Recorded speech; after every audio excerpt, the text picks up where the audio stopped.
우리 사회에서 나타나는 많은 예잖아요. 많은 어떤 사건의 예시잖아요. 그죠? 그런 것들을 보았을 때 어떻게 판단을 할 수가 있어? 그러니까 이 주장으로 우리 사례를 어떻게 바라볼 수 있어? 라고 물어볼 때 이제 보통 여기에서 여기로 가는 화살표가 보통 이제 설명을 하라고 하는 경우가 많다는 거죠. 그럼 결국에는 하셔야 되는 건 뭐냐면 여기서 여러분들이 하셔야 되는 건 아주 자명해요. 자, 한번 생각을 한번 해보세요. 여러분들이 대학에 가서 어떤 교수님이 어떤 이론을 알려줬습니다. 그리고 그 이론으로 레포트를 써오라고 하고 있어요. 야, 너 내가 이번 시간에 어떤 이론들을 알려줄게. 뭐 예를 들면 인적 자원 이런 것들에 대해서 알려줬어. 그러면 인적 자원이라는 이론을 토대로 너 한번 레포트 한번 써와봐. 그 인적 자원과 관련된 레포트를 주제를 줄게. 현재 현대 자동차의 정의선이라는 사람, 그 사람을 토대로 인적 자원으로 분석해와. 그럼 그게 무슨 뜻이에요? 여기에 나오는 인적 자원이라고 하는 이론으로 정의선이라고 하는 하나의 현상 내지는 사례, 이거를 분석을 하라는 거죠. 그럼 여러분들이 레포트를 어떻게 쓰셔야 되겠어요? 정의선이라고 하는 사람만 쭉 얘기하면 돼요, 안 돼요? 안 되죠. 뭘 해야 돼요, 먼저? 이론을 먼저 내가 배운 것들을 설명을 해줘야 될 거 아니에요. 그죠? 그래서 이론에 대한 요약이 먼저 드러나는 거예요. 그래서 이런 문제에서는 이론이라는 게 먼저 요약이 어느 정도 되고 핵심적인 요지가 되고 그리고 그에 따라서 정의선이라고 하는 사람, 그 사람이라고 하는 일을 이제 사례적으로 분석을 하게 되는 형식인 거죠. 그러면 여러분들이 결국에는 여기서 써야 되는 일련의 규격이 어떻게 되는 거예요? 자, 봐봐. 채점 기준표는 정말 명확해. 명확해. 그냥 여러분들 레포트 쓰는 거랑 똑같다니까? 만약에 여러분들이 대학을 다니면서 나 레포트 꽤나 써서 좋은 점수 받았는데 챗GPT 갖고 맨날 이렇게 돌리면은 당연히 못 쓰겠지. 자, 보세요. 이론을 줬어? 그러면 1차. 여러분들한테 먼저 보고 싶은 거. 너 내가 가르쳐 준 이론 이거 제대로 이해했어? 이걸 물어보려고 하겠지. 그럼 이거에 대해서 평가 기준이 하나 나오는 거야. 너 이론에 대해서 이해 제대로 했어? 그럼 이게 논술로 나오면 어떻게 나오는 거야? 너 제시문 가에 대한 이해 제대로 했어? 이게 뭐예요? 독해력을 본다고 하는 거야, 이게. 가에 대한 독해력이 있어? 이거가 이 얘기랑 똑같은 거야. 너가 이해력이 있다면, 봐봐. 글을 읽는 거랑 교수님이 말하는 거랑 어쨌든 너가 이해력이 있다면 말을 해주는 거나 보는 거나 어때?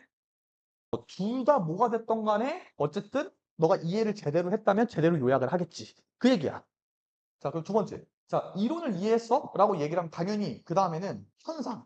이 현상이라고 하는 게 어떤 건지 이해한 거야? 이 현상이 뭔지 이해했어? 자, 현대 자동차의 정의선이라는 사람이 어떤 삶의 궤적들을 갖고 왔었는지에 대한 이해가 분명하게 있어?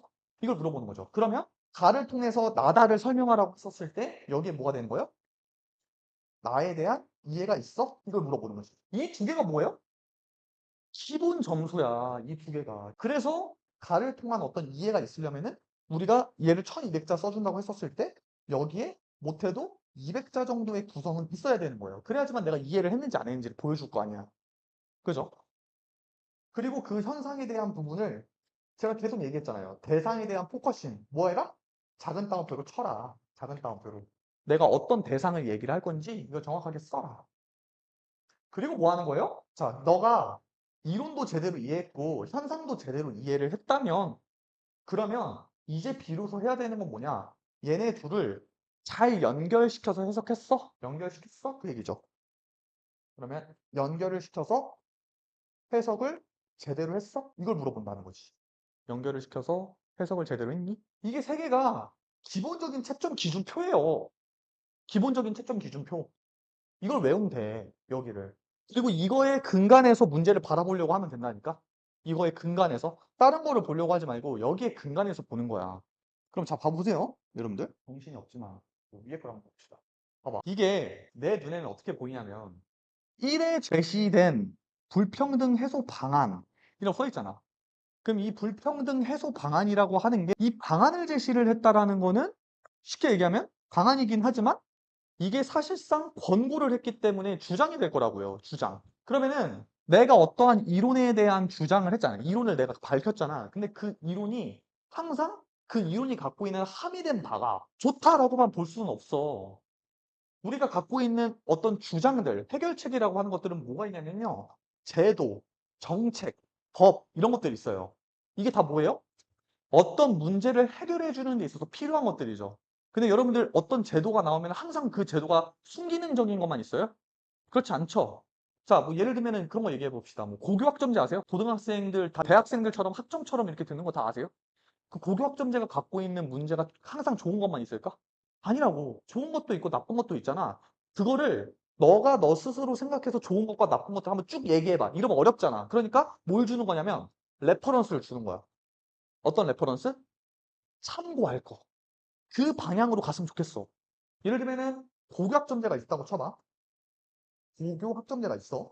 근데 얘가 갖고 있는 문제점이 난 뭐라고 생각하냐면 학생들한테 자율 선택권을 맡기게 되었을 때 오히려 학생들이 갈피를 못 잡더라. 난 그거를 비판하고 싶거든. 내가 의도는 그렇게 갖고 있지만 내가 얘한테 그거를 생각을 끌어내게 하려면은 사실은 그냥 백지에다가 주는 게 아니라 어느 정도 가이드를 주는 게 좋잖아요. 그러면 내가 여기다가 뭘 줄 것 같냐면 자율성이라는 거를 줬을 때 뭔가 발생되는 문제점. 난 이거를 줄 것 같아. 그러면 이거를 토대로 얘가 뭐를 하는 거야? 아, 여기 자율성을 줬더니 문제가 생긴 것처럼 여기도 마찬가지로 자율성을 주면 문제가 발생할 수도 있겠구나. 그렇게 보려고 하겠지. 이해가세요? 이게 그런 식으로 이해가 돼야 된다는 거야. 그러니까 이게 그냥 단순히 논술 문제로만 접근이 되는 게 아니고 이게 일련의 이런 제가 말씀드렸던 여기 이론과 일종의 어떤 현상 얘네들 간의 관계성으로 여러분들이 파악이 될 수가 있느냐. 그게 중요하다는 거예요. 그게. 네, 그걸 좀 보라고 얘기를 하는 거예요.